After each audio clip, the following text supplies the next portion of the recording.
Hi friends, if you're enjoying this series and you'd like to help me reach even more people with thinking faith, please consider supporting the show. Silver supporters get early access to episodes and bonus content. Gold supporters also get signed books and a monthly catch-up with me. The links to support are with the show notes or visit justinbrierley.com. Enjoy today's episode. Please be aware today's show contains descriptions of violence and bloodshed that some listeners may find distressing.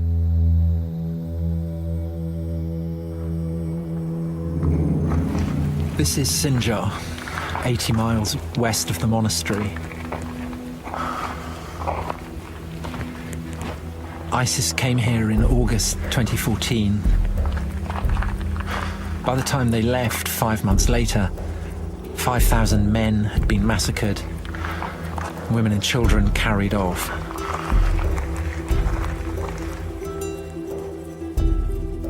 This is historian Tom Holland in 2016, walking through the shattered remains of a town in northern Iraq during the filming of a television documentary, ISIS: The Origins of Violence. Sinjar had only recently been liberated by Kurdish forces from Islamic radicals, whose front line was still only a couple of miles away. Sponge pants, Bob. It's the quality of nightmare. You're walking through an absolutely shattered city and you see cartoon character. These markers of everyday life sat alongside more distressing items, hair and even body parts poking out from the rubble that lined the streets.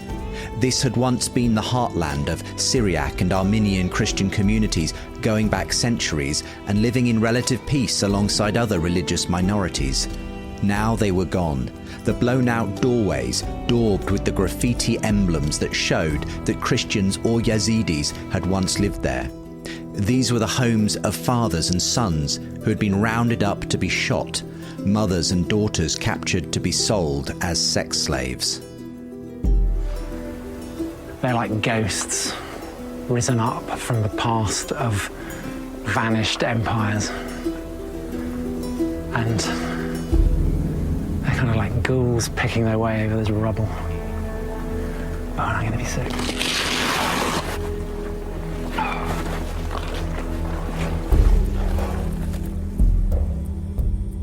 Little wonder that these sights made Holland physically retch. But perhaps one of the most distressing aspects of this scene of violence and massacre was that Sinjar was also a town where ISIS had crucified people. Holland has gone on to speak to public audiences about the shock he experienced in seeing the brutality he had only read about in the ancient world come to life in the 21st century. Women, girls as young as 8, rounded up, those held to be attractive enough to become sex slaves, sold into slavery. Those who weren't, shot, dumped, abandoned, and many of the men who'd been butchered, many of those men had been crucified. They'd been crucified in this town where I was. That's been said, my background is preeminently in classical antiquity, specifically in Rome. It's possible to spend your whole life studying the Romans and kind of never breathe in the dust of a town where people have been crucified. But when I did, I felt ashamed at the lack of imagination, the lack of kind of historical empathy that I'd shown, and also the lack of curiosity that I'd shown in not wondering what it was that had changed since the time of Caesar. The sense of an existential abyss that I was feeling wasn't just my sense of dread and terror that I was kind of close to people who had done this. It was kind of profounder than that. It was realizing the reality of a world in which the cross serves as a symbol of the power of the powerful to torture and torment and kill the powerless. When instinctively, to me, as someone who had grown up in a fundamentally Christian society, the cross served as the opposite. The cross served as a reassurance that actually it's the powerless who triumphs over the powerful. It's the slave who triumphs over the master. It's the man sentenced to the cross who triumphs over the apparatus of the state that has sentenced him. I was present when Holland delivered this talk for Open Doors, a charity that advocates for persecuted Christians around the world. It was uncomfortable to hear such grim details of the suffering inflicted on religious minorities by Islamic extremists. But it also became obvious that Holland himself had not been left untouched by his encounter. Yes, by being made freshly aware of the cultural significance of the cross at the centre of Christianity, but also, as we'll discover towards the end of today's episode, by being surprised to find that even in a place of such desolation, heaven could seem to touch earth. I'm Justin Brierley, and throughout my working life, I've been hosting conversations on faith between atheists, agnostics, and believers. In this documentary series, I'm telling the story of why new atheism grew old and secular thinkers are considering Christianity again. I'm speaking to those inside and outside the atheist movement and the many new thinkers beginning a new conversation on the value of faith. Welcome to the surprising rebirth of belief in God, episode 12, The Christian Revolution, Why the Cross Changed the World.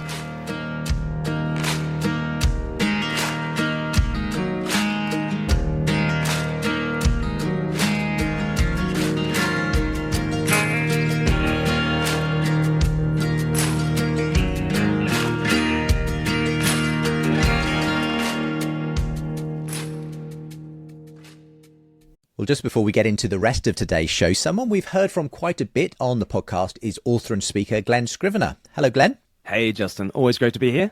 Well, for a while now, you've been happily pointing people to your online course 321. Where did that come from?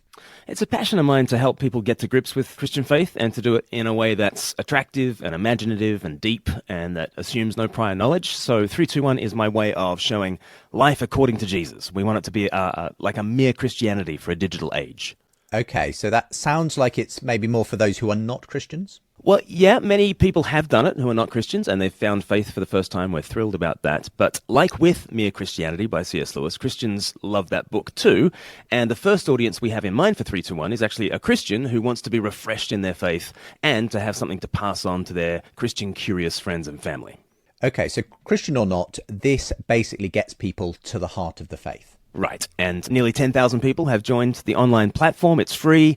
You watch these video-led sessions and you think through the stunning animations, you engage with the chat community, you get a ton of extra content thrown in, and now you have on your phone a Mere Christianity that you can share with others. So the phrase we're using is, you can share this without shame, without cost, and without delay. Well, we've been really enjoying promoting 321, and listeners to this podcast can get into it instantly by going to 321course.com/JB.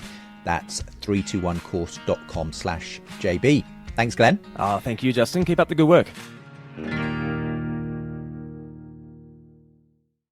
You cannot write a more tragic story. It's impossible, technically. Why? Well, because it's a story of the aggregation of everything that people are afraid of. This is public intellectual Jordan Peterson speaking on the world's most popular podcast, The Joe Rogan Experience. So there was no death more painful than crucifixion. That's why the Romans invented it. It was to punish political miscreants. It was a slow, agonizing death by suffocation, essentially, and dehydration and exposure. It's extraordinarily painful.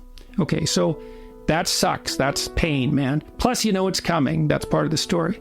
Plus, your best friend betrayed you into it. Plus, your people turned against you. Plus, they're led by a tyrant who doubts truth. Plus, you're a victim of the Roman Empire. Plus, you're completely innocent. Plus, everybody knows it. Plus, they choose a criminal to be released from this experience instead of you, even though they know he's a criminal and they know you're innocent. So, and you're young. And you've done no wrong, and all you've done is help people. So it's a limit story. We've been looking at that limit story for 2,000 years. Peterson, who commands a huge audience of his own, has been at pains in recent years to remind a secular world that, psychologically speaking, the crucifixion story of Jesus stands as history's preeminent example of betrayal, sacrifice, heroism, and love. Yet, this is a story that is more than just an inspiring narrative. It really happened. The crucifixion of Jesus is among the best attested facts of ancient history. Tom Holland, who co-hosts the most popular history podcast in the world, has also been reminding his large audience that we've forgotten just how brutal crucifixion was. We have very few descriptions of crucifixion in Roman literature. We have the Gospels, of course, but very little else, and we have very little physical evidence of what it was. And one of the reasons for this is that the Romans themselves seem to have been so revolted by crucifixion that they didn't like to dwell on it. When we think about crucifixion and we try and see it through Roman eyes, we don't want to try and repress the knowledge of this.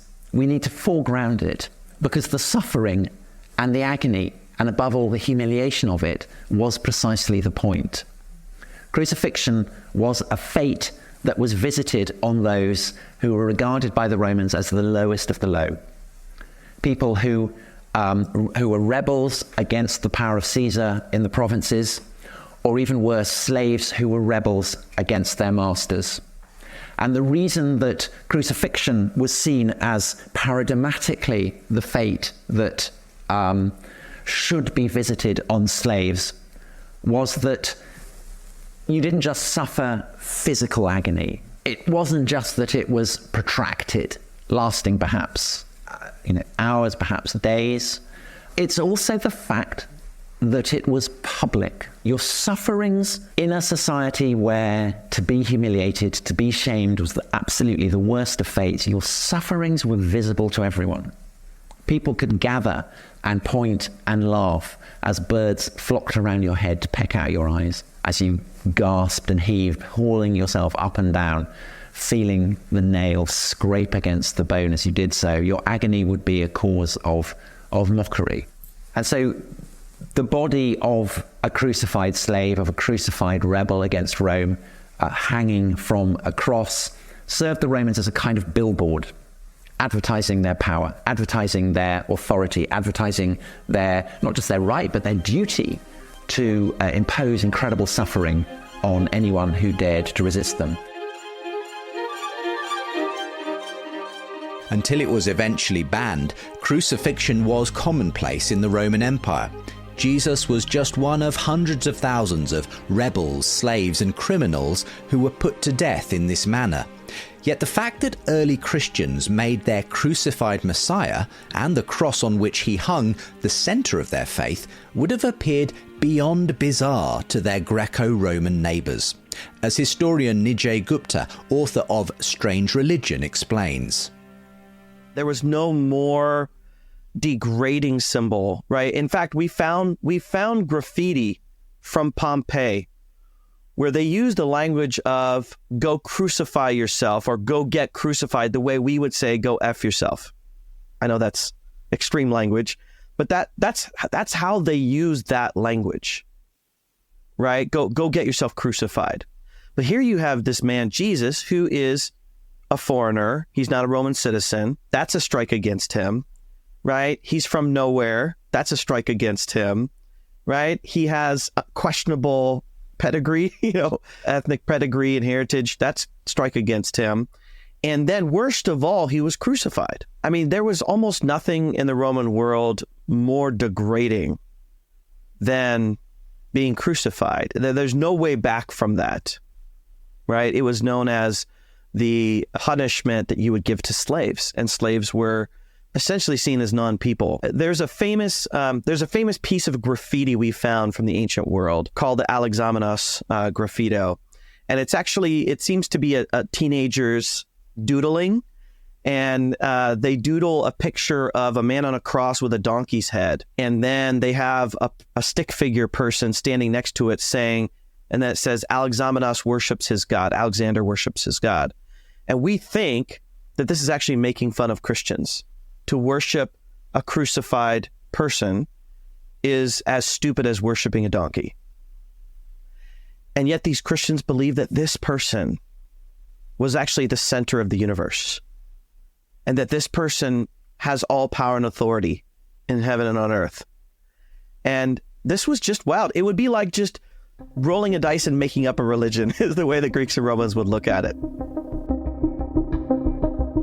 It wasn't only that the Christians worshipped a crucified leader, it was that they also claimed that the person who died the shameful death of a rebel slave was God in human form and had risen again. This was perhaps the strangest part of the story. Characters in the pantheon of the gods may have come down or sent their subordinates for errands on earth, but dying to save the least, the last, and the lost, and death in the most shameful way possible, that was completely alien to their world.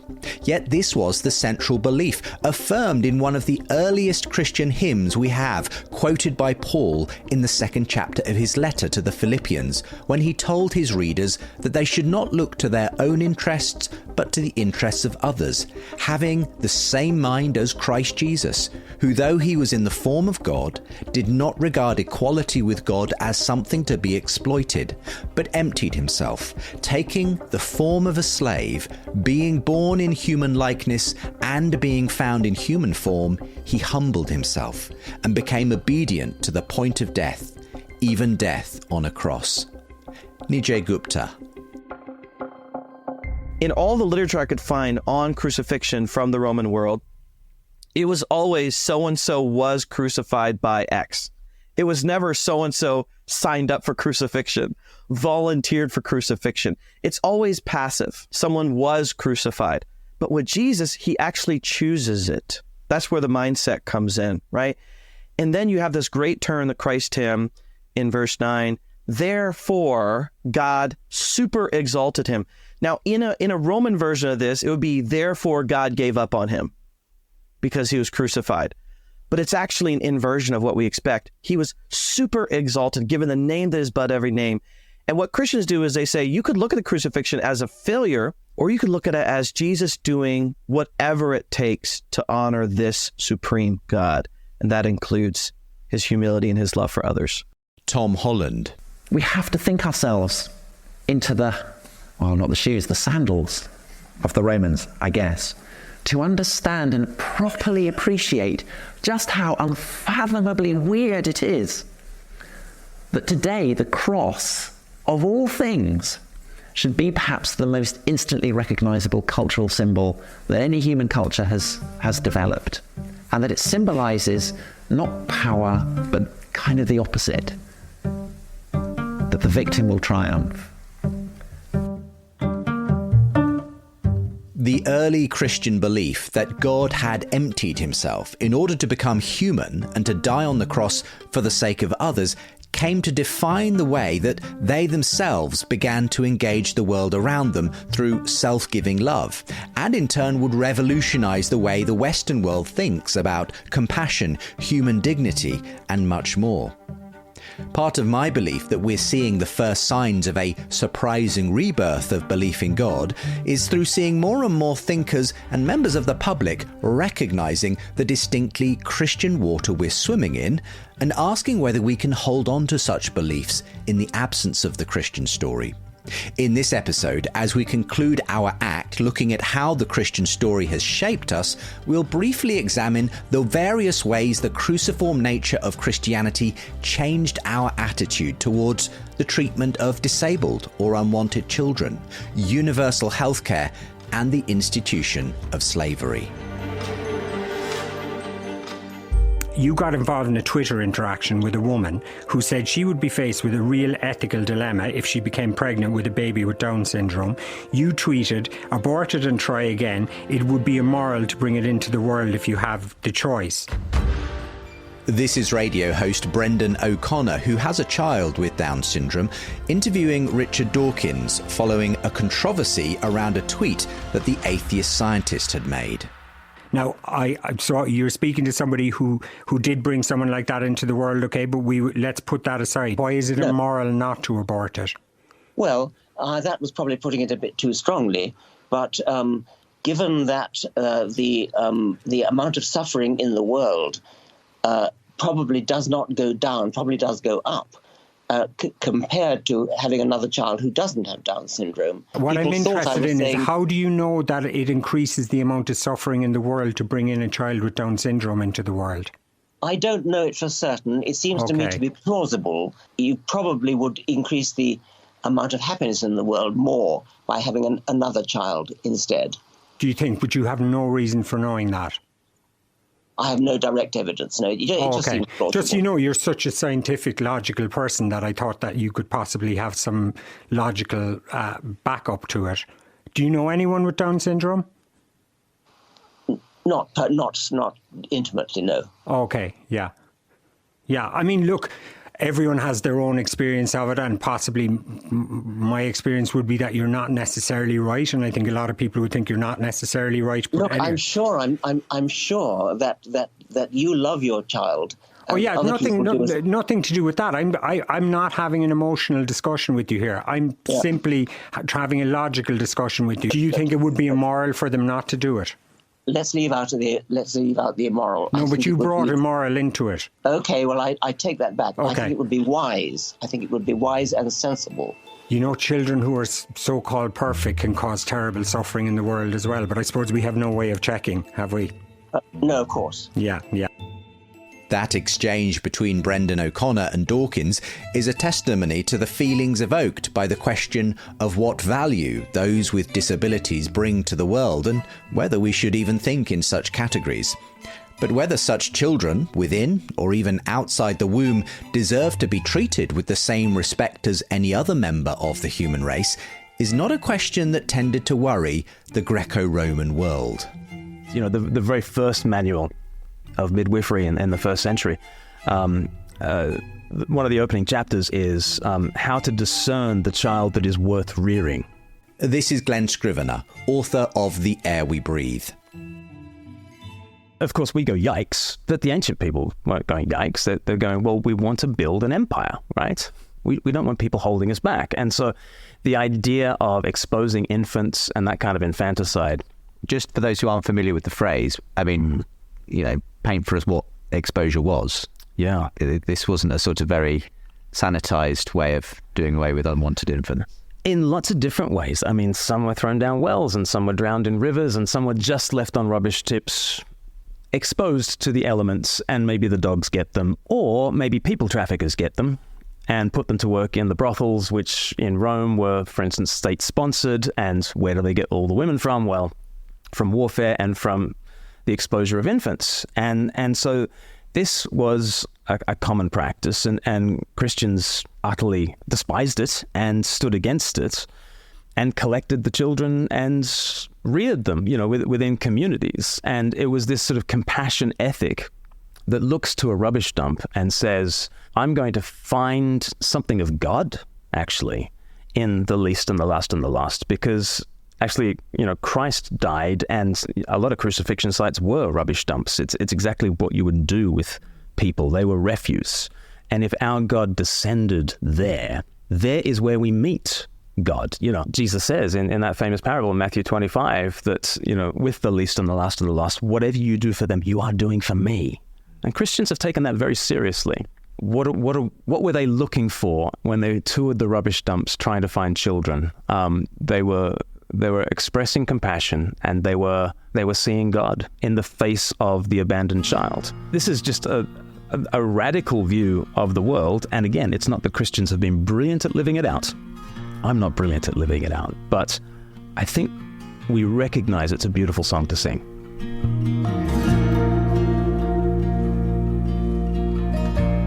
In this archive lecture, the late historian Larry Hurtado tells a remarkable story that demonstrates Roman attitudes towards exposure of infants.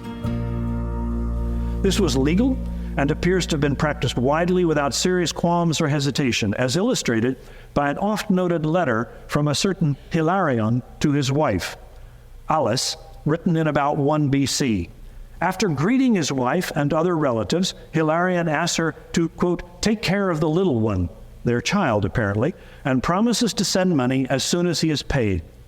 Alice is expecting, it appears, another child, and Hilarion then instructs her, if it is a boy, let it be. If it is a girl, cast it out. But then, after what will seem this callous order, he expresses his unaltered affection for her. How can I forget you, he writes. I beg you then not to be anxious.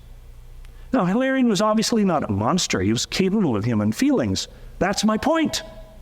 It wasn't monsters who threw away their kids in the Roman world. It was everyday, nice, caring, related people.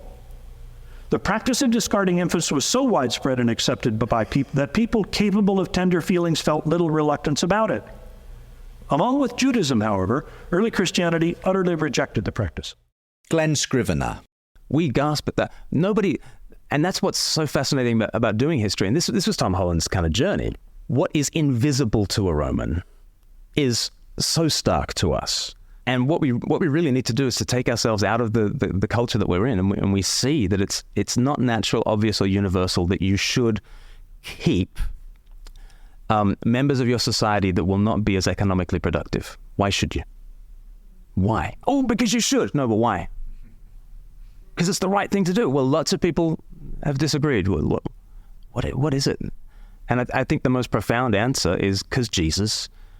Because he is the one who descends to the rubbish dump, because he is the one who is for the little guy. He became the little guy. He died that slave's death. And you can encounter the most divine. So that there's nothing more divine than compassion. It's a supernatural thing, because what is natural is the survival of the fittest and the sacrifice of the weakest. And what do you see in Jesus? You see the fittest sacrificed for we the weakest, so that we the weakest might survive and thrive and pass on the compassion revolution. And when you see any aspect of compassion, I think you're starting to get in touch with something that's supernatural. And I just keep saying, well, just keep pulling at that thread, because at the other end is Jesus.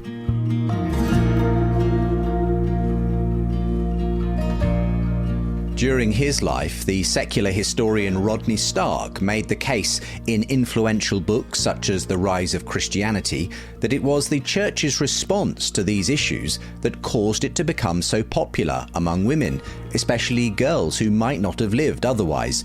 This is Stark speaking to historian John Dixon. I mean, one of the terrific advantages would be for women. In some ways, it's surprising that every woman in the Roman Empire didn't become a Christian overnight, because the advantages were so great. Roman girls typically got married at 12 or 13 to men who were in the 30s and 40s.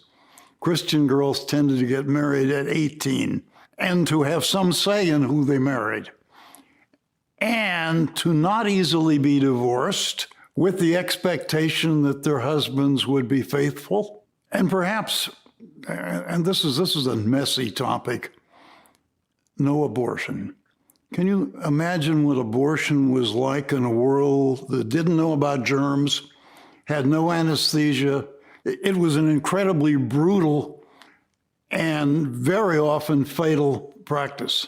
And you say, well, then why did women do it? Because they had no choice, because men decided whether or not they would abort.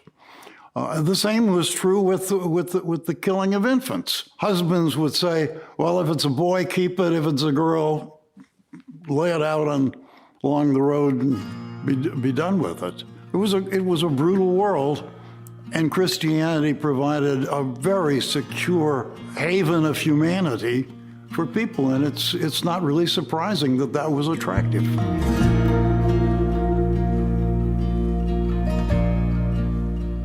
Some cultures have continued the practice of exposure, especially of unwanted girls, until relatively recently. Social reformer Vishal Mangalwadi told me how this issue went hand in hand with sutti, the practice of widow burning in parts of his native India, and the inspiration he has drawn from Christian missionaries who tried to change such practices in the past. Lowering of the status of women in India was resulted in female infanticide. Girls would be killed, and we routerized began to struggle against female infanticide ourselves. So we've had first-hand experience of fighting against this evil. But then woman, when she's married, and she was married as a child, so in 1987, there was an 18-year-old widow who was forced to burn herself on her husband's funeral pyre. And I went and wrote that study. That was actually about that episode, which became frontline story in a chain of 11 newspapers in India, and began to dominate. That's when I discovered William Carey is the man who began fighting against widow burning in 1806. 1803 perhaps was the first time when he saw the widow burning. He began to research this issue, and it was abolished by 1829. But it was being revived in the 1980s as the influence of the Bible was weakening. Female infanticide and widow burning were both, William Carey was the key figure in abolishing both of them. And Ruth and I struggled against both of these practices in the 1980s. And that's what, particularly my opposition to revival of widow burning was what led to the parliament under Mr. Rajiv Gandhi enacting stronger rules against widow burning. In Mangalwadi's view, the reform of such practices from ancient times to today, which in Christendom led to the banning of abortion and exposure and the founding of orphanages and charitable institutions for child welfare and women, springs from a uniquely Christian view of the inherently equal value of men, women, and children. It is not common sense that men and women are equal. No culture has ever seen male and female as equal. Islam allows a man to marry 4 women because men and women are not equal. A woman is not allowed to marry 4 husbands. In Hinduism, a soul reincarnates as a female because her poor karma in previous life. So equality of male and female, equality of all human beings, these are theological ideas. They are not self-evident ideas. And this is what Tom Holland is pointing out, that you've borrowed these ideas from the Bible and you take the credit that, our brains invented this idea that male and female are equal and all human beings are equal. These ideas depend on the truth that God made man in his image, male and female. Thanks to Gareth, who wrote in to say, whether you're a person of faith, agnostic, atheist, or none of the above, this series is both genuinely thought-provoking and inspiring. I could not recommend it highly enough. Leaving a review wherever you get your podcasts or simply posting about us on your social media helps others to discover the show. If you want to follow more of my work, why not get my fortnightly newsletter? I'll even send you the first chapter of The Surprising Rebirth of Belief in God book for free when you subscribe. And if you'd like to support the show, you can get early access episodes and bonus content. Gold supporters will receive signed copies of both my books. For the newsletter and to support, visit justinbrierley.com or the links with today's show. As you can hear, the influence of Tom Holland's thesis in his book Dominion has been spreading far and wide. But not everything that spreads is good news. China has identified the cause of the mysterious new virus. Coronavirus. There are fears a rapidly spreading virus has reached Australia. This is a rapidly emerging situation where there is not a cause for alarm. The first US case has been detected. There's confirmation the coronavirus has reached Australia. China is urging its citizens not to travel abroad as it struggles to contain the virus. We will be standing up Christmas Island as a quarantine area. Foreign nationals coming from China are now banned from entering the country. I have today declared that the coronavirus presents a public health emergency in the United States. Plague and disease, of course, is nothing new. Thankfully today, even as our globalized world means epidemics can easily become pandemics, our advances in science and technology can mitigate the worst aspects of outbreaks. But that was not an option in the ancient world, as medical doctor and research scientist Professor John Wyatt explains. In the area of the early church, there were two great and terrible plagues, the Antonine and the Cyprian plagues. And the contemporaneous accounts of what happened in these times of plagues were really quite awful. Here's Pontius of Carthage, who gave an eyewitness account of a plague that struck his city.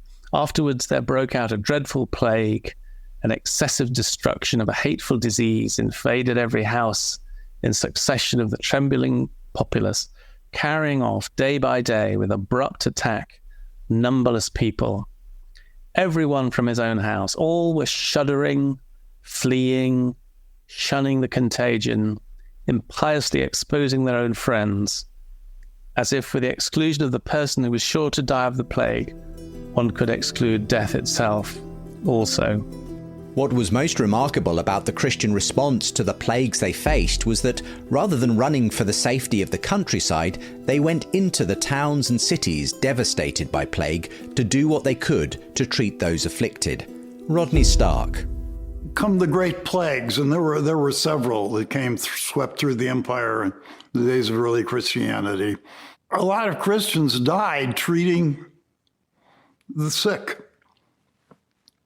That's what they did. That was considered an obligation. And one of the great early bishops wrote at length about the fact that, of course, we're not afraid of this because we know that we're going to spend death and eternity. But we have this obligation to care for one another. And as a result, Christians survived the plagues at a very high rate. It turns out that just giving people liquid and some sustenance, a lot of people would recover from the plague. But if you basically run away from them or push them into the street, then it is a fatal disease. I mean, if people are willing to treat it, a lot of people will survive.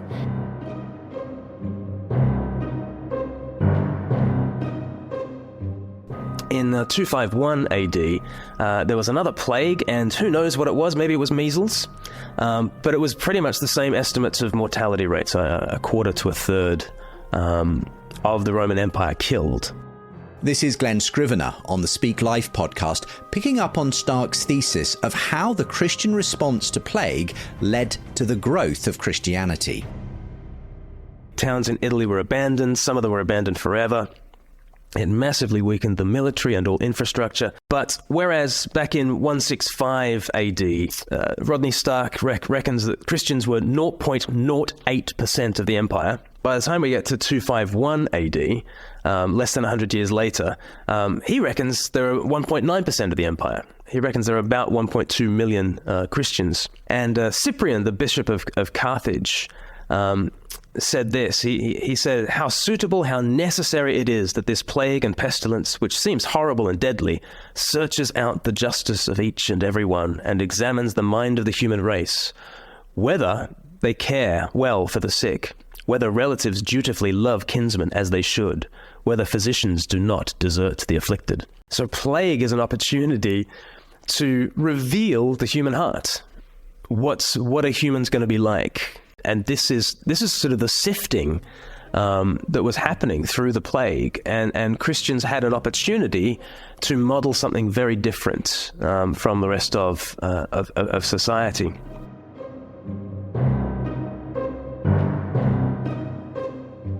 The Christian response to plague and disease would lead to the founding of the first public hospitals and the nursing profession, as John Wyatt explains. And it's interesting that Basil, another bishop of Caesarea, created the first modern hospital in AD 386, and it was a hospital created specifically for plague victims. So here in the UK, we've had the Nightingale Hospital set up in massive conference centres as a way of caring for plague victims, but it's not the first time that that's happened. And really, it was Basil, a Christian bishop, who first had that idea. And did you know that the name hospital is taken from the Latin word hospes, which means a guest? So a hospital is a place where you practice Christian hospitality to strangers and guests. And so that tradition has been carried on right to the present. And there's no doubt that it was motivated by the example of Jesus himself, and in particularly the fact that Jesus was prepared to take the lowliest roles. He washed the feet of his disciples. He cared for leprosy victims. He went out of his way to sacrifice himself for the most needy. And then after he'd washed the feet of his disciples, he said, "You call me teacher and Lord, and rightly so, for that is what I am. Now that I, your Lord and teacher, have washed your feet, you also should wash one another's feet. I've set you an example that you should do as I have done for you." And so, taking the example of Jesus himself, the early Christians practiced this sacrificial caring. And actually, that was the dawn of the nursing profession.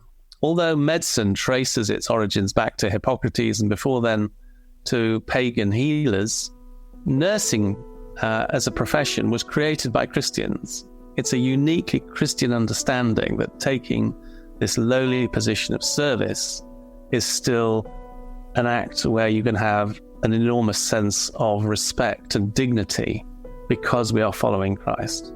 The key factor, I think, in the growth of Christianity was community. Rodney Stark.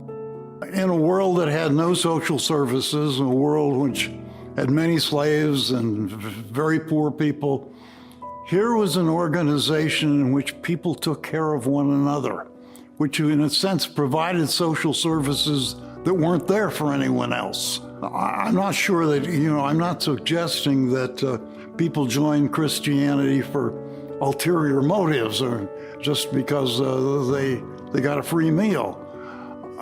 But there were enormous advantages, and that certainly didn't hurt.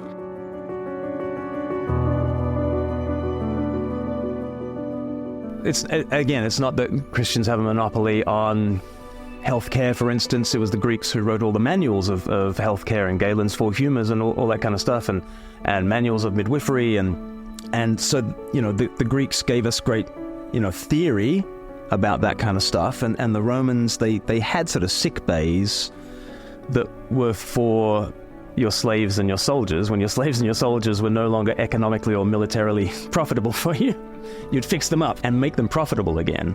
But the idea that you would nurse the weak and the poor who could not pay for it, and that was a radical and revolutionary kind of idea. And the idea of welfare states. I mean, the early dioceses were kind of miniature welfare states with the bishop presiding over it, and the bishops were expected to be those who provided for the widow and the orphan and the outsider.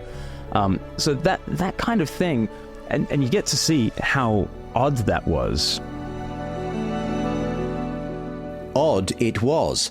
But now we regard access to healthcare, clean water, education, and many other aspects of life as fundamental rights for all people across the world. But it was the early Christians who paved the way for such an attitude, and generations of subsequent activists, missionaries, and reformers that saw these ideals and institutions spread throughout the world. To be sure, the delivery has often been patchy, and the power of the church has at various points been wielded as a tool of oppression as well as compassion.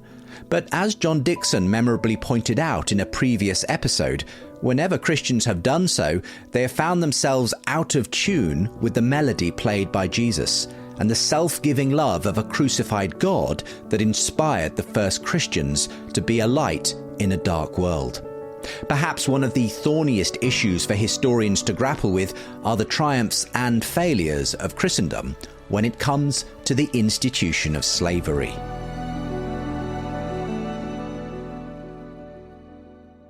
In another British city, this is Bristol, a statue of a 17th century slave owner was taken down and tossed into the water. CNN's Nina Dos Santos is standing by in London as we see that video there. Apparently it had been discussed by city officials what to do with this statue for quite a long time. Nothing resolved, so as we can see, protesters took care of it. When the Black Lives Matter protests swept through America and the UK in 2020, it led to the toppling of statues, including that of 17th century slave trader Edward Colston in Bristol. His own legacy presents an example of the conflicted history of Christianity. The funds from his slave trading were used to build hospitals, schools, and almshouses in Bristol, and churches too. Yet the abolitionists of the 18th century were also Christians. To understand this history, we need to go further back than the 17th and 18th century to the 1st century and remind ourselves of how slavery functioned in the ancient world. Nijay Gupta. You know, it's hard for us to understand a slave economy because slaves were pervasive in the Roman world. You know, in other societies, you kind of hid your slaves. Rome said, let's make them visible, in the sense that they're going to be slaves that work for the government. They're going to be slaves that work in businesses. They're going to be slaves that work in schools and households everywhere. Many Roman scholars estimate that they made up 30 to 40% of the population. So they were, especially in urban settings, there would be a massive number of slaves. In the early Roman Empire, the buildings, infrastructure, and commerce essential to its civilization would have been built upon the backs of slaves, who did the jobs no one else wanted to do. The slave trade was a booming market, and successful military campaigns were commonly the entry point for whole swathes of people to become enslaved to the victors. In the Greek and Roman world, slavery was regarded not only as essential to economic prosperity, but also as part of the natural order of things. Aristotle summarized the attitude of his peers when he wrote, "For that some should rule and others be ruled is a thing not only necessary, but expedient. From the hour of their birth, some are marked out for subjection, others for rule." What Rome did was really incentivize slavery and basically say, number one, we'll create really clear systems for how you can earn your freedom. Number two, we're going to incentivize being well-behaved, right? We can make it better as slavery. Now, let me just go on the record saying slavery is a social evil. I completely believe that. It was as evil then as it is at any point in history. But the Romans tried to make it really appealing so that people not only would want to be slaves if they needed to get out of debt, but they could actually earn their way through obedience and Romanization to getting their freedom, which sometimes did happen. Now, at the same time, they were not really even seen as human. Many scholars say they were seen similar to the way work animals are seen on a farm, right? Or today, the way we look at our cars, right? We could take good care of them, or we could take bad care of them, but in the end, they're just property. They don't have feelings, right? They're not people, our cars. And so just take, for example, how common it was to abuse slaves physically, punishment, torture, neglect them. If a slave ran away, right, you have professional slave catchers, things like that. We have neck collars made of metal that some of them would have to wear when they came back that said, "I've run away before. If I run away again, return me to this address," something like that. You've probably heard about how often slaves were used for sexual gratification. Men and women slaves. If a slave had a child against their will from their master, that child would be a slave of the master. Their parents don't have care and authority over them. So the life of a slave in terms of status was very degrading. As Nijay says, despite some attaining positions of seniority and even sometimes freedom, in general, a slave was regarded as less than a person. They were not allowed to own property, had little recourse to justice or basic rights, and were typically subject to corporal punishment and, in some cases, summary execution. When the senator Lucius Pedanius Secundus was murdered by one of his slaves, the Senate approved the execution of all 400 of his household slaves as punishment. So why then doesn't the Bible, if it claims to be a book from God, specifically forbid slavery? It's a question that came up recently between Sam Harris and Ben Shapiro on the Daily Wire. It is just an inconvenient fact that slavery is endorsed in the Bible. It's explicitly endorsed in the Old Testament, and it's certainly not repudiated in the New, right? And Jesus told slaves to serve their masters and to serve their Christian masters especially well. So there's no place in the Bible where you can get a truly compelling case against slavery, because the creator of the universe clearly expected slavery to be a human institution. Well, except for abolitionists finding enough inspiration in the Bible to use it as their main text. But they did that despite what's in the Bible. Well, I think that is, I mean, I don't want to, this shouldn't sound insulting because it's not meant as an insult. I think that from a religious point of view, that's a simplistic reading of the Bible's role in human affairs, meaning that when any written document is given to any group of people, it has to be given to people in a way that they can understand. It's not that slavery was endorsed by the Bible, it's that slavery is universal among human civilization until modern times. The reality of how change happens is, as Shapiro hints, complicated.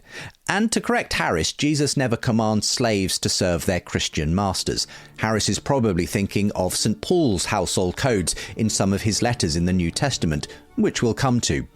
The Old Testament certainly assumes slavery as part of the status quo in the ancient Near East, and at various points affirms its place through the laws in the Torah.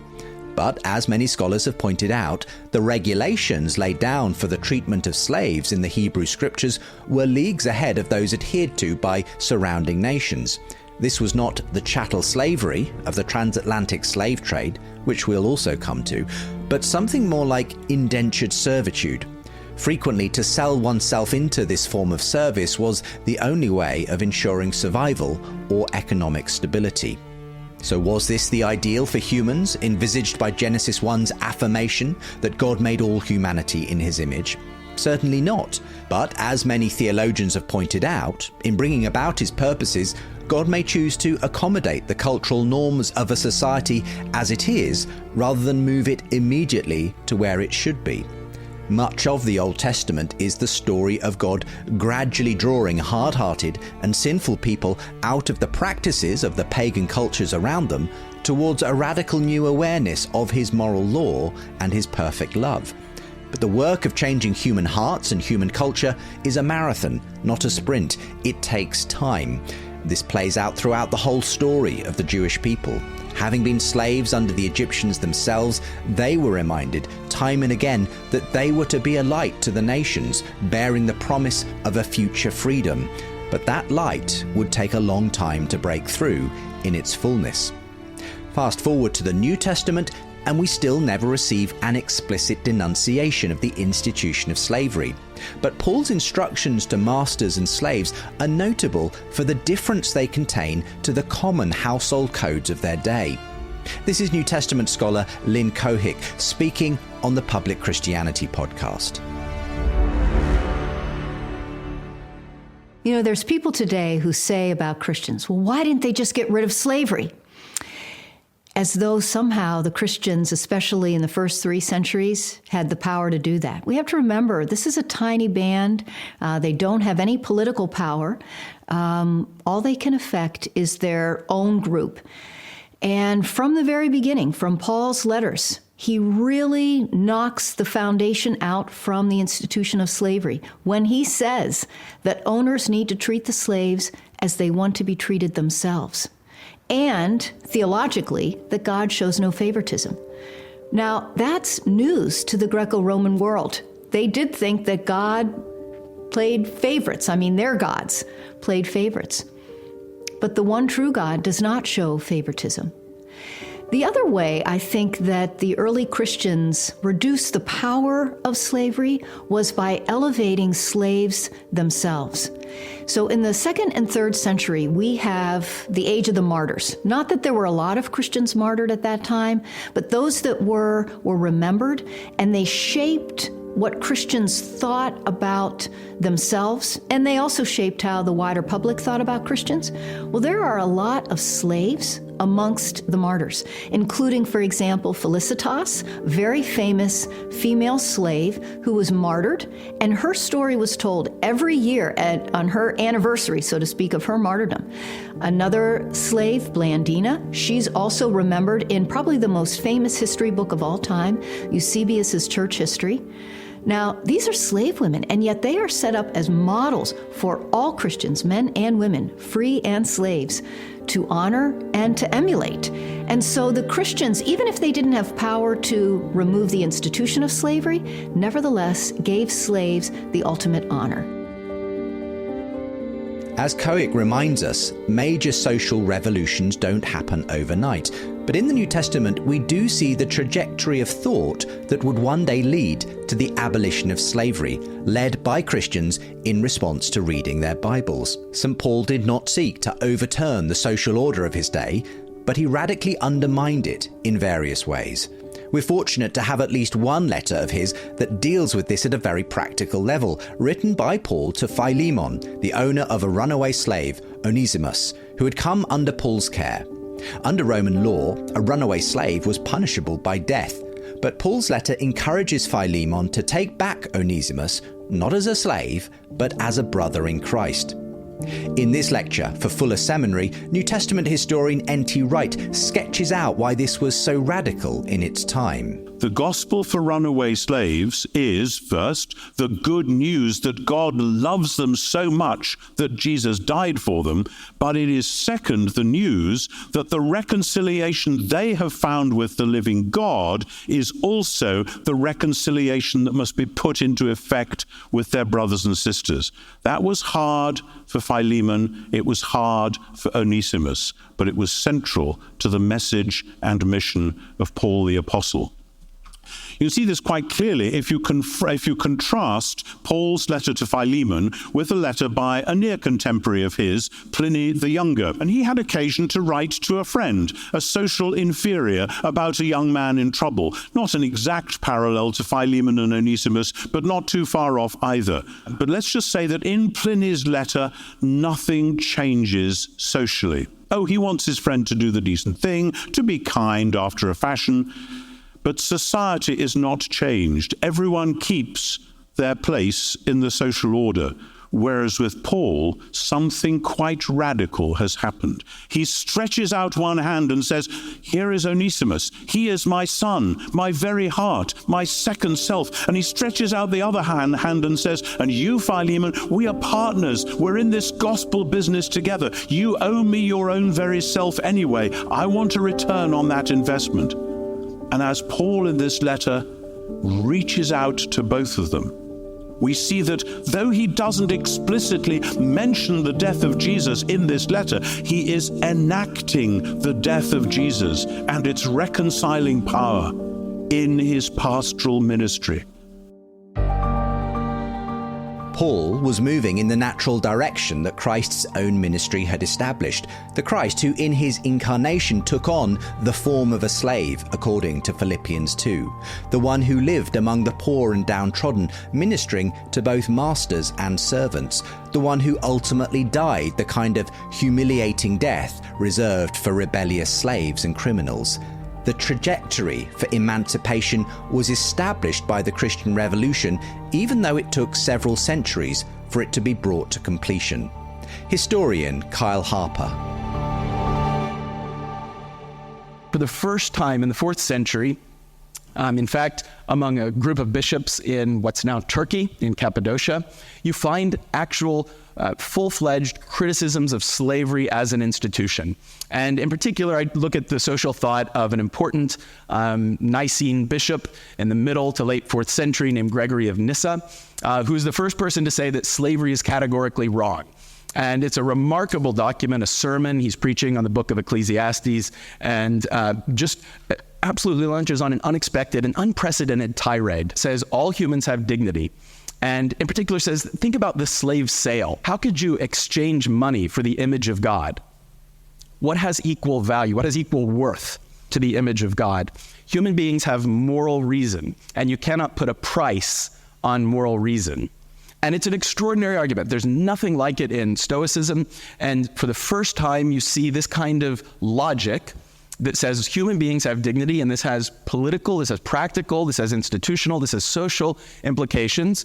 And what a courageous kind of train of thought. It's almost like the Christian social gospel is a moral light switch. It's a flip. It's not a kind of gradual incremental improvement. It's a kind of argument, a kind of logic that was utterly unprecedented in the ancient world. Now, the great tragedy is that this has utterly no consequence in ancient Cappadocia, in ancient law. But nevertheless, for the first time, you see this kind of logic, and it's squarely grounded in the idea that all human beings are creatures in the image of God, and they therefore bear a kind of moral rationality that can be violated by particular social arrangements.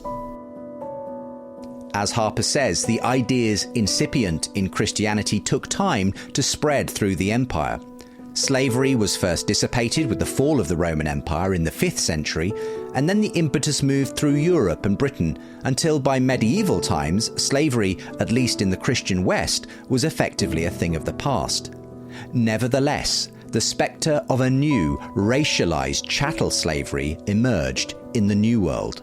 From the 16th to the 19th century, the transatlantic slave trade saw between 10 and 12 million enslaved Africans transported to the Americas, many perishing in the inhumane conditions of the ships, while those who survived faced brutality and servitude. It was one of the greatest evils our world has ever known. So people always say, well, you know, why did it take so long for Christians to decide to get rid of slavery, that slavery was wrong? This is Tom Holland speaking on the Trigonometry podcast. I mean, Christians always thought slavery was wrong, but in the same way that they thought kind of disease or poverty was wrong. But they just kind of assumed that it was part of what it is to be mortal. It's part of the inheritance of the fall. But what happened in the 18th century was that, again, we talked about these very distinctive Protestant understanding of the Spirit, which is that you read the text of Scripture, the Spirit illumines you, and your understanding of what is written there will transcend the kind of the base meaning. So the Bible nowhere says get rid of slavery. It nowhere says slavery is as an institution should be abolished. But Christians from that Protestant tradition read the Scriptures and came to the conclusion that slavery was evil. And they did that chiefly because they were living in societies that had pushed the institution of slavery to a kind of hideously mechanized degree. So you could put up with, slavery where it was 2 or 3 people, in a village or something. But where you've got institutionalized mass torture and transportation, the horror of it began to percolate through and to stimulate the consciences of people who were witnessing it. And furthermore, on top of that, it became racialized, because slavery previously hadn't been racialized. There were lots of white slaves in the early days of the colonies in America, but increasingly, because slaves came to be exclusively from African, that also served to unsettle the consciences of white Christians, because they knew that, they tried to kind of manufacture reasons why Africans should be enslaved and Europeans should be the masters, but they couldn't really do it. And so the strain of that ultimately enabled first Quakers and then evangelicals to convince themselves that God was against slavery. And then having done that, to agitate and push for its abolition.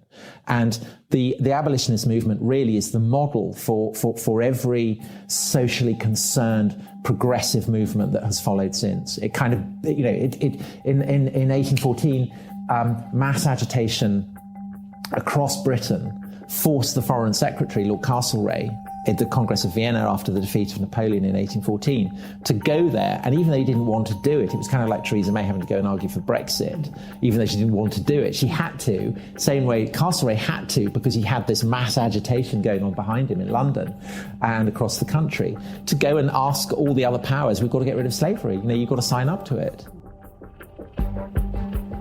Of course, history is never simple, and there were those who called themselves Christians on both sides of the slavery debate.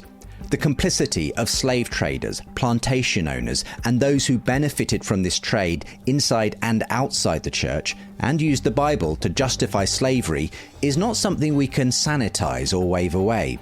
The centuries-long subjugation of black Africans is a scar that will always mark the conscience of Christendom. Yet, to further complicate things, enslaved Africans were also finding Christian faith and embracing its promise of freedom. This is Chinny MacDonald, author of God is Not a White Man, speaking to myself and Belle Tyndall on the Re-Enchanting podcast. One of the really moving stories I came across when I was researching my book was during the period of slavery in America, often Christian enslaved people would be kind of allowed to go and gather together with other enslaved people under hush harbors like nestled under trees, and that's where they would read the Bible, a Bible that talked to them about their emancipation and freedom, a God that really saw them, the place that they would worship together, away from the gaze of their white owners. So I think there's absolutely something to be said for being able to gather with other black Christians or Christians from your culture, in which there is something special that happens there. As black Christians found solidarity through Christian faith and community, so those fighting for freedom, both black and white, found a clarion call for their cause in the Bible. From the Exodus escape from slavery in Egypt to the revolution started by that crucifixion that allowed Paul to write the countercultural words of Galatians 3, that now there is neither slave nor free, for you are all one in Christ.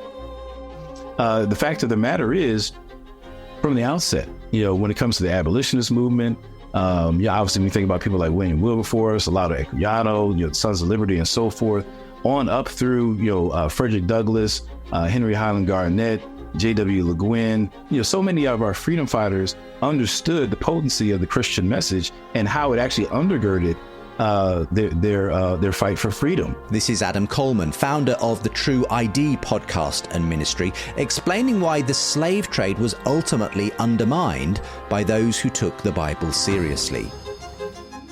It's not the case that Christianity is just, was this tool of oppression full stop. Absolutely not.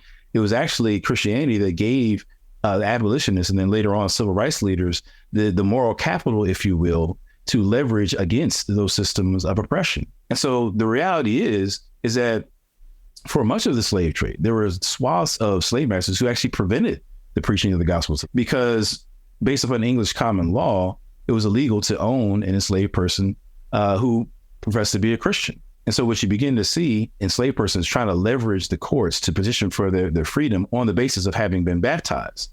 And so the response from the slave masters was, if we don't let you get preached to, if you don't hear the gospel, then you can't get baptized, and you can't get baptized, and you can't be set free. And so you actually had many slave masters preventing preaching the gospel to enslaved persons. Right here in the Smithsonian here in America, you have the Slave Bible, which is this version of the Bible where they've extracted things like 90% of the Old Testament and 50% of the New Testament.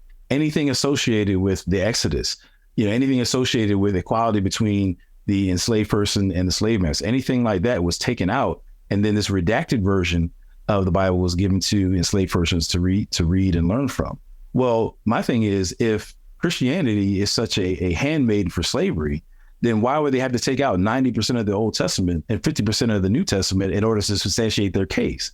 Obviously, they understood that there were narratives in the Bible, that there is clear teaching in the Bible that didn't align with chattel slavery. And so that's why they took it out before giving it to an enslaved person. There's an interesting biography written by a guy named Josiah Henson, who was an enslaved person. He escaped and then became an abolitionist himself.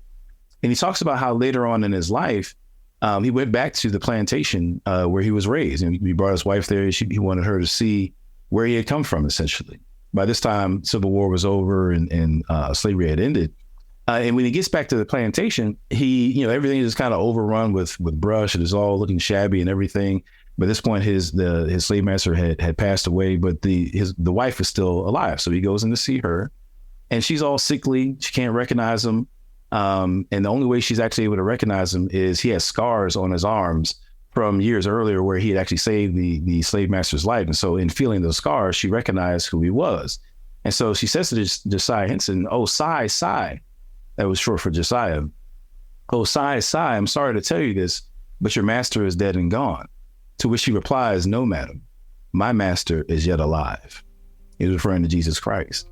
And I think, to me, it was just so powerful because that's what it meant for an enslaved person to give their lives over to Jesus. Slavery wasn't just about physical shackles and chains. It was this ideology that said that you were less than human.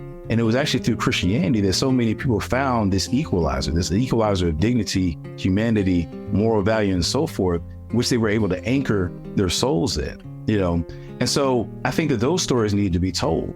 And actually, I think that for many people who believe that they are upholding the dignity of Africans by downgrading Christianity, they're actually doing the opposite, because they're trampling upon the very worldview that so many of our ancestors relied upon to propel them out of slavery and towards freedom. Of course, there is still much to be done. Even if inspired by a divine hand, the church continues to be composed of fallen humans. The fact we still see many churches divided on racial lines is a sign of that, says Chinny MacDonald. If there was no more racism, I don't know whether that would necessarily mean that everyone would kind of be mixed up together and diverse. But I actually think that that's how I wish things were. I think that there shouldn't be monocultural churches. Does not reflect this kind of radically diverse, messy church that is written about from kind of first century Palestine, where they were all coming from all sorts of different places and backgrounds. They had to kind of work it out together. There were probably sort of tension, friction, disagreements, ways of doing things. But actually, the beauty of the Christian faith is that God tears down those dividing walls of hostility between people, as it's written in Ephesians 2. And that, to me, is a beautiful picture of how the church should be. The church of the first century was arguably the first great experiment in multiculturalism, as people of all genders, classes, races and cultures called themselves a family. It was never a perfect picture of the promised new creation, fraught as it was with the arguments and social divisions of its time. But, says N.T. Wright, it is still, at root, the biblical vision of a multicultural church that has frequently failed to live up to its promise that still inspires today's secular world. Paul in Colossians 3:11 insists that in the Jesus-following family there is neither Jew nor Greek, circumcised or not, barbarian, Scythian, slave or free.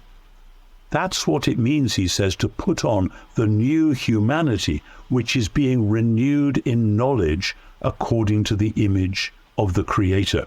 This dream was regularly ignored in Western churches in the modern period, but it was then picked up on in the secular Enlightenment. Today's secular vision of a multicultural global society, a Christian ideal detached from its Christian roots.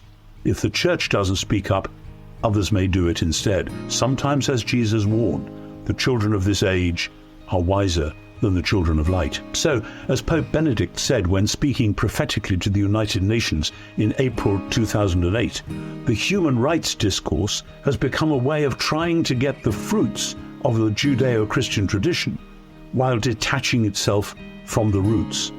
And if you do that, your discourse will collapse into a shrill shouting match of competing special interests.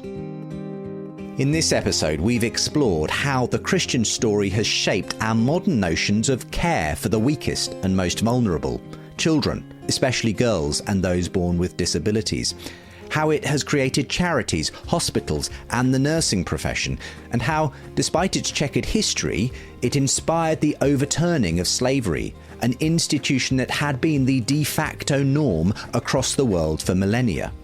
As we heard in previous episodes, we could add to this list its role in grounding human rights, the concept of sexual consent, and the flourishing of education, art, and literature in culture. But as N.T. Wright, quoting the late Pope Benedict, asks, can we retain these fruits without the roots? Glenn Scrivener has been asking similar questions in his book, The Air We Breathe, how we all came to believe in freedom, kindness, progress, and equality. Essentially, what I'm doing here is just saying there's a Jesus-shaped hole in culture, in society. You know, we do believe in the Good Samaritan still. We still believe in freedom and progress and consent and enlightenment and these things. And so what I really just want to do is to explore people's moral intuitions. I have a conviction that what is at the other end of that is either nothing or it's Jesus, right? Like, it's either a vibe right?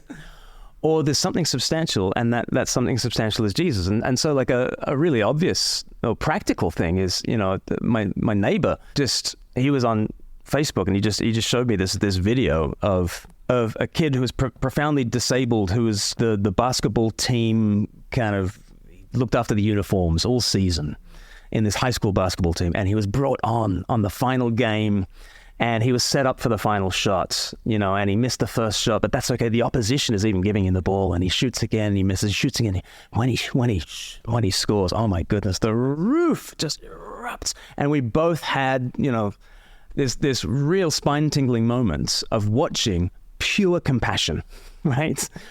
This pure moment of lifting up the lowly. And, he's genuinely lifted up on their shoulders, and it's the victory of the one who is down and out. And we just got into a great conversation about why do we love that? Why do we love that story? And then I was just able to say, look, for me, I think that's an echo of the Jesus story. He is the one who is absolutely down and out and rose again for all the down and outs. And at the heart of Christian faith is that God is one who sacrifices. God is one who stoops and serves and suffers and bleeds and dies. That's the kind of God I can believe in. What do you reckon? And he was like, yeah, I've never thought about it like that. And man, we're thinking about baptizing him. And the way in was just excavating that crater called compassion and saying, this looks remarkably like Jesus, don't you think? And him saying, yeah. And then him meeting the one who is compassion on legs. We began today's episode hearing how Tom Holland was brought face to face with the reality of crucifixion in Sinjar, northern Iraq, an experience that has stayed with him and fueled his own desire to show a largely secular world how much its own values stand in the shadow of a first-century crucifixion that turned the world's values of dominance and power on its head. Holland has also told how, although he finds that story of the God-man crucified and raised to life hard to believe, he still wants to believe in the world it represents. Along with my co-host Belle Tyndall of the Re-Enchanting podcast, I recently sat down with Holland to talk not only about where the thesis of his book Dominion has led him intellectually, but where the journey has led him so far at a spiritual level. As this Christian story intellectually has obviously, you realise the power and impact of it and so on. I know that, you pop into the odd church, you darken the doorway of the odd building. Has this kind of gone alongside a sort of personal kind of spiritual journey? Well, so I still believe that in the liberal values that I had. Yes. Well, instinctively I believe in them. Objectively, I don't. If I'm being purely absolutely pitiless with myself. If the pure rationalist. I stand on a kind of Nietzschean abyss where basically I can't believe anything that I want to believe. I feel the underpinnings have been taken away. So in that sense, it's quite a kind of Victorian crisis of faith. Yes. Matthew Arnold, they were all, George Eliot, they were kind of feeling this as well in a way. But I do still believe in them. I do still think that every human being has a dignity. I do think that strength isn't the measure of value. And these, I recognize these as being not scientific, not being objective, but as being bred of a distinctive cultural and theological tradition that is all around me, that is part of my inheritance. It's very, very easy for me to read the Bible, go to a church, listen to what Christians are saying, read the great masterpieces of Christian literature, and feel moved by it, and feel that I am a part of what they're talking about. And sometimes I can feel that this is more for me than just a kind of an exercise in cultural tourism. Sometimes I can feel, I can believe that the spirit is real. I can believe that the story of the Passion and the Resurrection is so strange that it's not just a kind of cultural accident, that perhaps it is expressive of something that is true. And there are other times where I just think, no, it's all complete nonsense. We are just we're just animals. We'll probably all be wiped out by an asteroid at some point, or we'll go the way of the dinosaurs. Yeah, we'll go the way of the dinosaurs. No, it'll all be. And I suppose it's a bit like when you're first trying to ride a bike, that you can find yourself, wow, I'm riding a bike, and then you think, and then you fall off, and it varies on my mood. It varies on the time of the year. It varies on how hard I think about what it is that I'm doing. Yes. But I suspect that I'm not unusual in that, actually. I would agree. I think your experience is probably shared by so many, but there's a sense in which inevitably faith has always been something where you to some extent do have to do that Kierkegaardian sort of leap of faith of saying, okay, my reason and logic can only take me so far, and at this point I am sort of going on a sense of my gut instinct, that the way I want life to be, almost. But I tell you, when I feel it least is when I hear Christians talking about Christianity as though it's just something that can be entirely blended in seamlessly with the broader pattern of the secular world. Then I just despise it and think there's no point in it, and grow up like everything else. Yeah. When I visit, I don't know.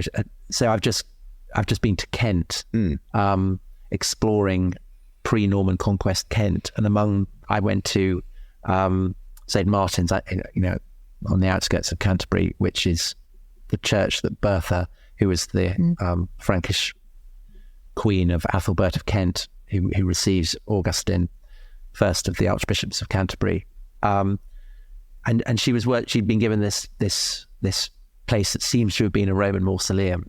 So you stand in that place and you are not only going back to the beginnings of continuous Christianity in the English-speaking world in that space, but you're also going back beyond that to the last days of the Roman Empire. And the sense of the strangeness there, then I completely felt it. I felt the kind of spirit rush, the flame. And maybe it's just that my sensibility is very, I feel moved by antiquity, perhaps. Yeah. But Christianity is an ancient religion.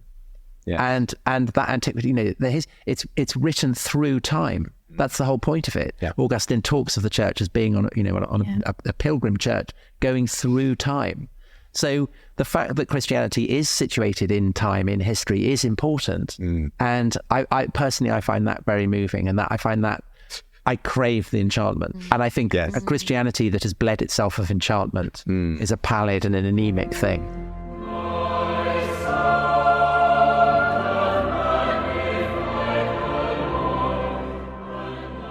Recently, I had the opportunity to attend a service of Evensong with Tom Holland at a church he has been frequenting in recent years. St Bartholomew the Great is London's oldest church, established some 900 years ago by Rahere, a courtier and jester for King Henry I, who, after falling ill on a pilgrimage to Rome, vowed to build a hospital for the poor if he recovered. It seems his prayers were answered, and on his return he reported a vision of St Bartholomew instructing him to establish not only a hospital but also a church at Smithfield in London, where the hospital and church still stand to this day.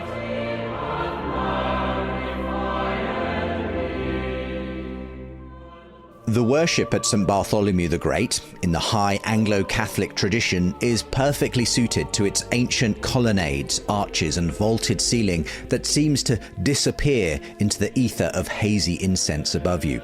I took a moment to survey the Sunday evening congregation, around 100 strong, made up of millennials, young professionals, at least one well-known politician, and even the occasional melancholy rock star among its ranks. Evidently, it's not only Tom Holland who craves the mystery and enchantment this place offers in the centre of London. In a one-to-one conversation with Tom, I asked him about why he attends. It's interesting in a sense that the church you have ended up going along to is one of the oldest churches in... Of course, because I love all that. And I was going to ask, what has that process been like of trying church on again, refamiliarizing yourself? Have you entered it, I suppose, with a very different viewpoint than when you sort of shrugged it off to some extent from China? Well, I was going as Coptic churches, visiting, as old a church as I could get to when I was writing early medieval stuff. Went to St. Bartholomew's for the medieval, went to Lutheran, went to Reformed churches. So going into the modern period obviously became easier. I liked St. Bartholomew's because it's so old, and because it's very Catholic, but it's Reformed, and the Lady Chapel, where the Virgin made her only appearance in the whole of London, is also where Benjamin Franklin worked as a printer, because it got sold off in the Reformation, right, and got converted into a bridge shop, and then the church bought it back and turned it back into the Lady Chapel. That's where I am. I want mystery. I want weirdness. I want strangeness. That's exactly what I want. I want everything that, by and large, in its public manifestations, the churches seem to be a bit embarrassed about.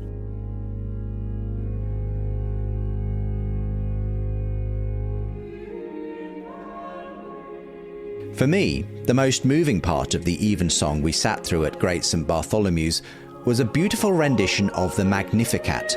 Mary, pregnant with Jesus, visits her cousin Elizabeth in Luke chapter 2, whose own child John leaps within her womb at her greeting.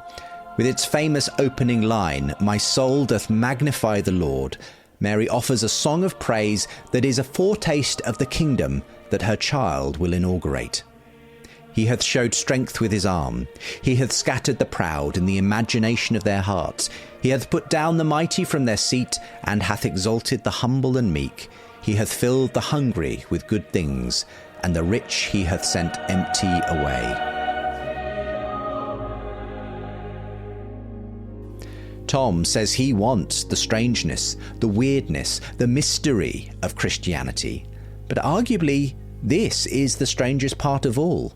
The claim that God turned the world upside down by coming in person through a teenage girl into straw poverty and a dark and broken world, preaching that the first shall be last and the last shall be first, and suffering the crucified death of a rebel slave in an act of sacrificial love. Reflecting on his journey through Sinjar, Tom turned again to the crucifixion. And then in Sinjar, to be in a place where crucifixion was taken for granted and was done for the purpose that the Romans had done it, was completely shocking, because it opened up to me the enormous abyss. The idea of what is it like to live in a world where people accept that, regard crucifixion as a positive. It kind of opened up this immensity of dread of what such a world would be like.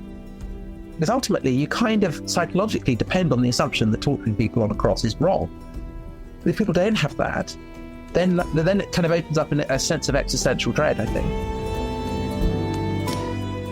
Thomas said it's often standing in beautiful ancient churches with roots that stretch into the distant past that he feels most able to believe in the strangeness of the Christian faith. But this time, it was a church in Sinjar, recently vandalized by ISIS, where the veil between heaven and earth seemed for a moment to become paper thin. My mind was saturated with all biblical stuff. And we went to a church that had been systematically desecrated, and it was kind of scattered all over, the bombs, all over the place. They brought in power drills and demolished the altar and everything. They'd taken all the pictures off and smashed them on the ground. There was a picture that I picked up that showed the Annunciation with kind of Gabriel's wings. Was kind of open to the idea of there being angels at that point. I was so kind of spacey that it didn't remotely seem to me impossible that there were angels.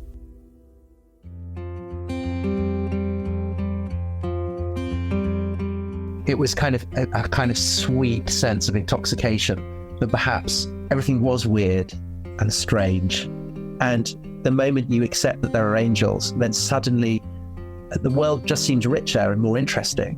And so I came back from that and kind of recovered and thought, well, I could entirely see why there were psychological reasons why I would think that. It doesn't need, I don't need to explain it as a kind of, angels actually exist. But the memory of thinking that they might exist was a really powerful one. It was kind of like taking a drug. It was like the memory of taking a drug. Everything seems more intense, more vivid, more beautiful, and you remember it wistfully. You remember that experience. And I think that was very transformative, because suddenly I really wanted to believe it. I really wanted to get that feeling back. Tom tells me he's still on a journey and remains open to where it may take him as he opens himself up to the strangeness of Christianity. Perhaps we shall hear more of the strangeness of his journey when he joins me in London on the 5th of March for a live event. If you can't be there, don't worry. The conversation will be made available through this podcast. The citizens of the modern West have almost completely forgotten their founding story. Along with others, Holland has been helping them to remember the weirdness of the story that shaped their world. And by comparison, how weird the world before the Christian Revolution now appears to them. In doing so, I believe a world which, like Holland, increasingly finds itself dissatisfied with secular materialism, and in which the foundations seem to be coming apart, has perhaps begun to ask itself whether the story of Christianity could be true after all. And perhaps if the church is willing to risk being weird once more, and to unapologetically tell its story of the God who became human, lived an exemplary life, suffered crucifixion, and was raised to life again, a new generation may yet find meaning in the midst of the rubble.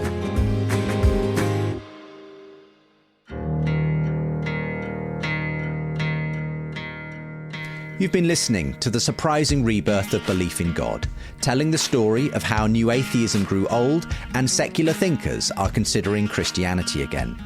This podcast series is also a book. You can read the first chapter for free when you join my newsletter at justinbrierley.com, where you can also order the book or get a signed copy. Support via Patreon or tax-deductible giving from the USA gets you early access to new episodes of the podcast, including advance access to the recording of that forthcoming evening with Tom Holland in London. Find out more and about other ways to support this show at justinbrierley.com. Coming up next time.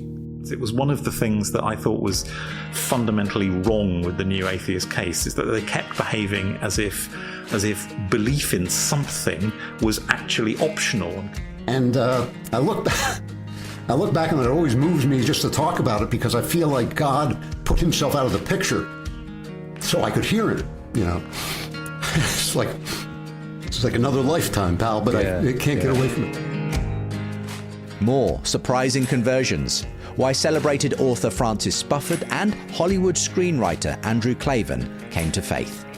Today's episode was a production of Think Faith in partnership with Genexis, editing assistance by Isaac Simmons. You can find links to the book and all our featured guests with the show notes. Finally, please do subscribe to this podcast, rate and review us. Do share it on social media too. It really helps others to discover this documentary series. And of course, you can get the next episode you just heard a clip from 2 weeks early when you support now at justinbrierley.com. Again, the link is with today's show. See you next time.